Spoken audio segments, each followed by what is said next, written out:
you don't see the children. There are children there. And it really looks weird with Harry with his 6 fingers.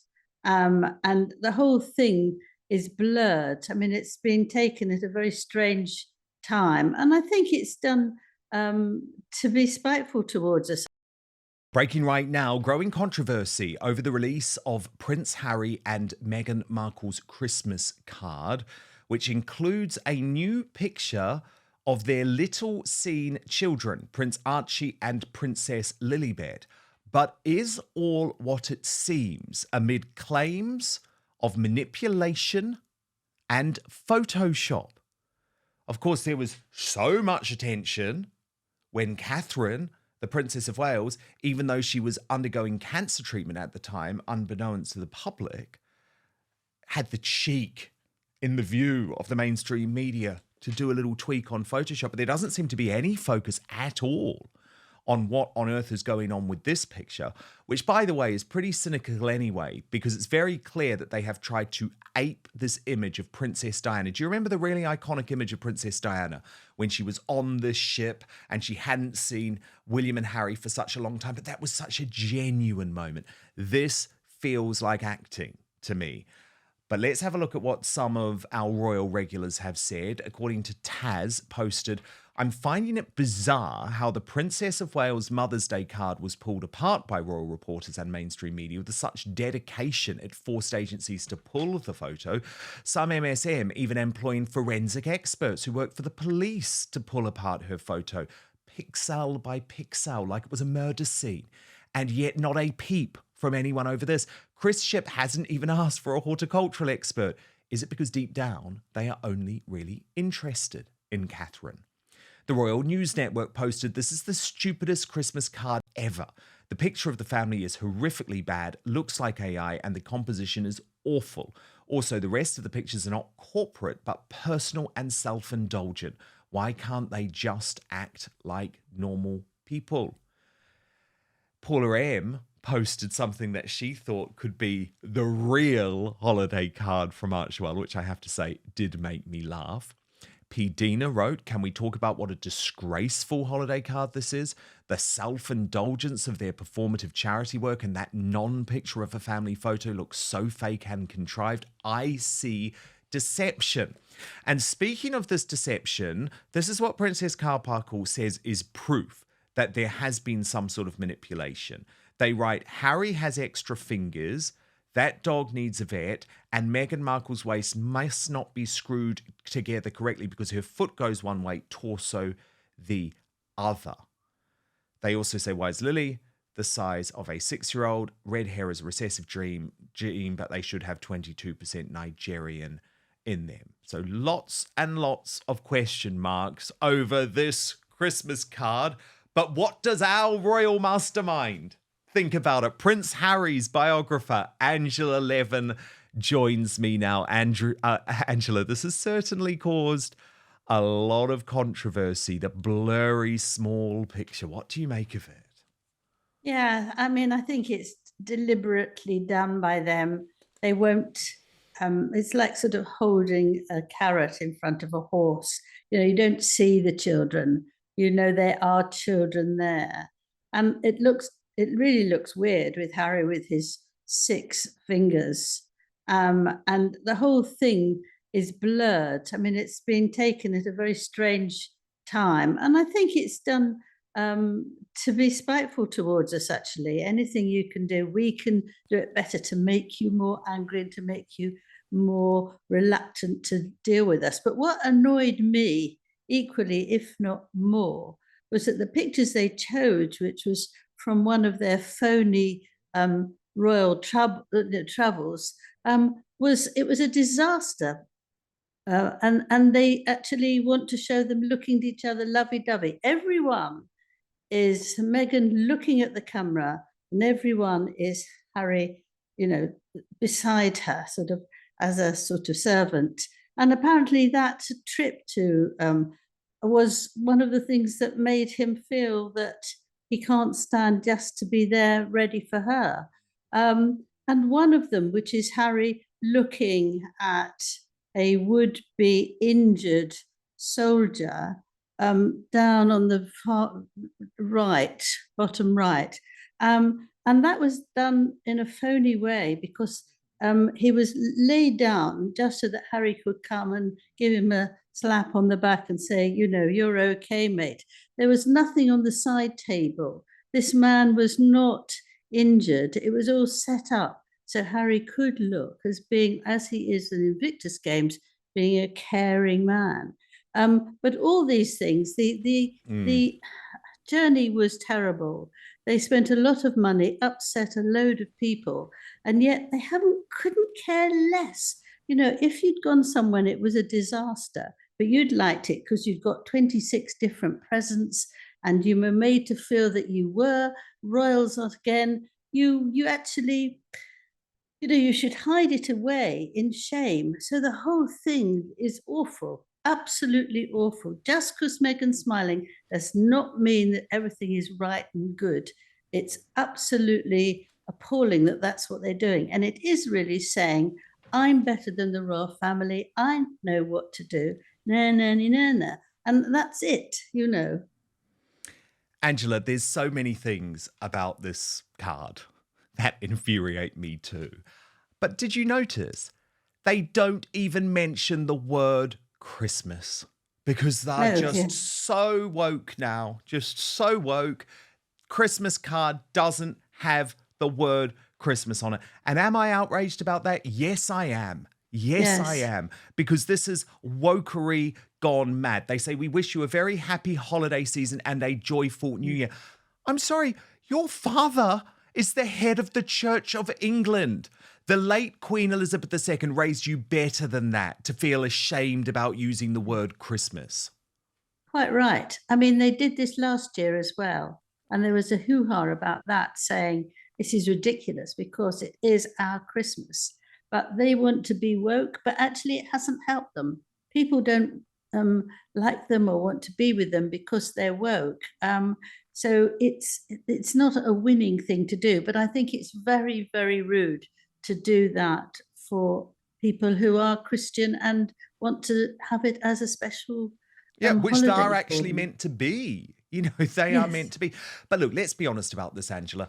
It's not a Christmas card. It's just a PR brochure for Harry and Meghan, like everything they do, really. Absolutely. And sorry, you go. Yeah. Well, when you see the usual photographs and cards, they are each person looking really nice together. It's away from the work. It's how they are as people. And if you see it with the king, if you see it with Catherine and William and the children, it's all natural. It's all happy family, which is actually what you want at the holiday.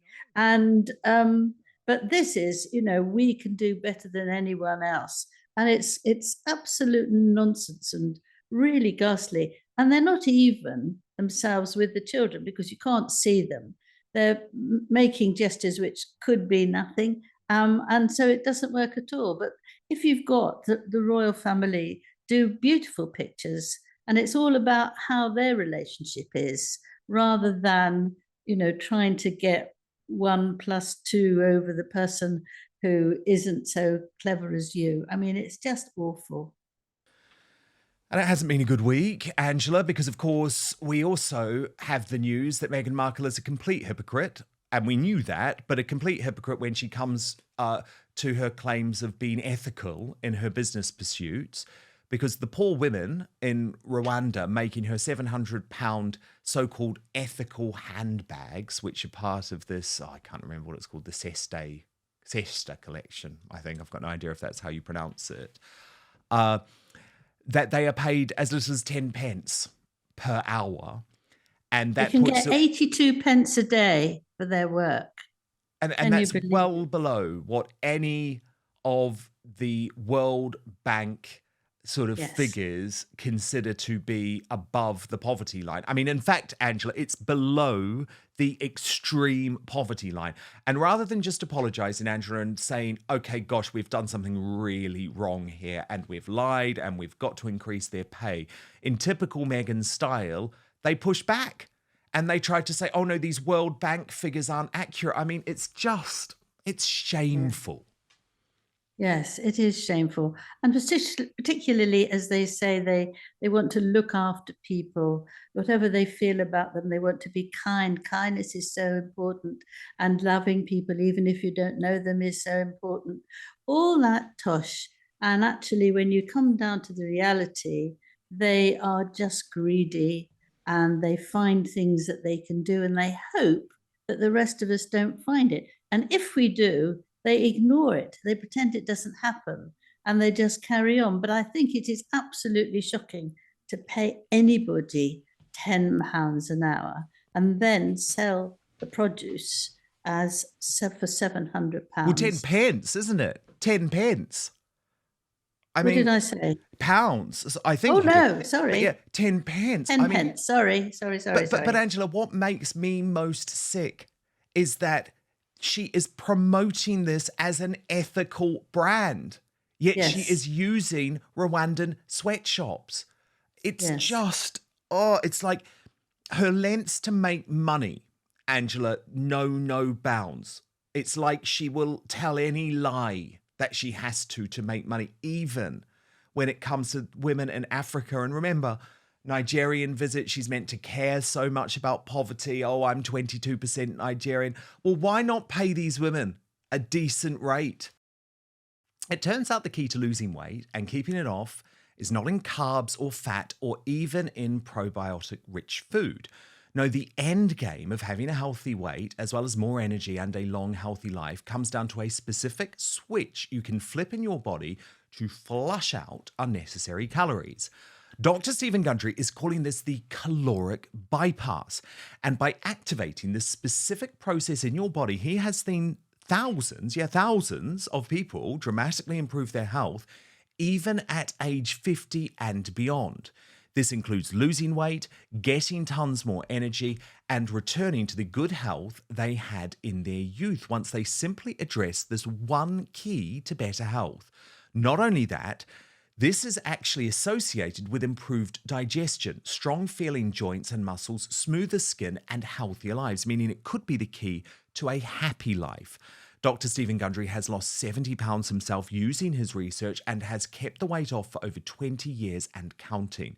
His digestive issues are gone, his health is fantastic, and he feels younger and healthier today than he did in his 40s.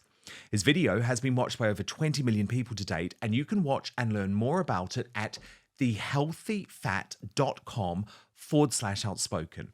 It's linked in the show notes of this video, but he'll teach you exactly how he has kept his weight off for free at thehealthyfat.com/outspoken. Just click on the link in the description below the video. But now, back to the show. Yeah, well, it is absolutely disgusting, isn't it? It's Yes, it absolutely, is, actually. It is disgusting. because that feeling that you have to earn so much money that other people don't even have enough to eat or drink. I mean, how could you have a family living on 10p per hour? I mean, you just can't. And it's cruel and nasty. But you see, it shows what they're like, and their pretense that they're delightful and wonderful and they've never been nasty. When they were a royal, it was them who had unkind to them. They were always lovely. And I think this is the trouble, where people have dropped away from them, friends, people that work for them, because they see right through it now. I mean, some people could see through it very early on. And I'm not going to say I did, but I did. But some people feel that they were wonderful. And now you can see in every way that they're actually desperate to have more money than anyone else, to win any battle, to win any sort of deal that's making. And people are really fed up with it. Now, Angela, you know I hardly ever disagree with you, but I really Pardon? I hardly ever disagree with you, right? But Yes. I really disagree with you on this Prince Andrew thing, this breaking news on Prince Andrew. And let me just explain, right? Because he has effectively been banned, hasn't he, from attending Christmas with the royal family. I know they didn't actually ban him, but Charles released this briefing King Charles, released this briefing to the Daily Mail saying, "We really believe that Andrew needs to do the right thing and needs to stay away. And we hope that Sarah Ferguson, his ex-wife, will allow that to happen and will encourage him to stay away." And this was a big deal for Andrew because it's really the only time that he is guaranteed to be seen in public with his family. And it's Christmas. It's an important event for the royal family. Now, because of this Chinese spy scandal, and the spy has now been named, Angela, we can refer to him as Yang Teng Bo. Andrew has reluctantly agreed to do that, and he will stay away, we're told, at Royal Lodge on his own, well, apart from with Fergie, who lives there anyway, because the two daughters, Princess Beatrice and Eugenie, are going to spend Christmas with their respective in-laws. Now, the issue that I have with this, Angela, is that this spy, if he is a spy, and let's just be honest about it, we don't know for sure because he very strongly denies that he is a spy. But this alleged spy has been pictured, Angela, alongside Theresa May, alongside David Cameron, alongside Prince Michael of Kent. And I just feel like, look, we criticize Harry and Meghan so much about the terrible treatment of their family, the way that they have left Thomas Markle to be on his own with Thomas Markle Jr. on Christmas Day, the way that they leave Samantha Markle alone. And I just feel like Prince Andrew should have been allowed to attend the Christmas Day service and be with his family. I know you disagree, so let's have it out, Angela. Why am I wrong? Tell me why I'm wrong. Well, I'm not saying that you're wrong, but I am saying I'm very interested. This is only stage one of what has been discovered. Stage two, we need to find out what they did with the previous prime ministers. We don't know how far he got through and what damage he's done. They were there, but we know there's not been an investigation yet. And I bet you there's going to be something about this man. MI5 don't follow somebody for years and don't actually have very good reason to do what they did. It's taken them a very long time. So we don't know what this Chinese man has actually discovered. The other thing that I feel very strongly about is that Catherine is still not in her full state. William is very careful about looking after Catherine, and he can't stand his uncle.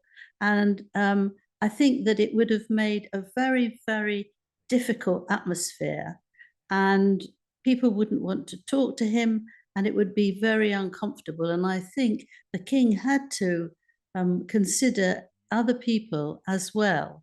And I think that they're right to cover the people who are honourable and have behaved very well and don't get into such terrible trouble. And I think that that was the right decision. I'm not saying it was easy. And actually, if he'd really wanted to come, Andrew could have come because Charles couldn't stop him. It's his brother. He's a member of the royal family. You couldn't have, people at the door and say, no, you can't come in. They made it clear, though, didn't they? He didn't want to make it difficult for everybody. And Angela, what did you make of Sarah Fergie describing herself as Andrew's carer? I was disgusted about that, actually. I thought to myself, she's renowned for looking after and always being there for her husband.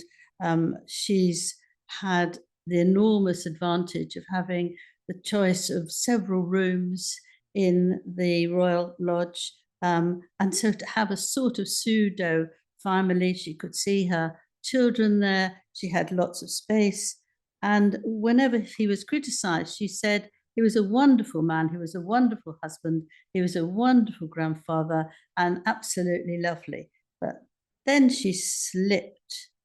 Well, we know that the late Prince Philip wouldn't have anything to do with her, and he wouldn't let her come to the Christmas party at all. But this time, Camilla's friendly of Fergie's mother, so she wanted her to come there and let bygones be bygones.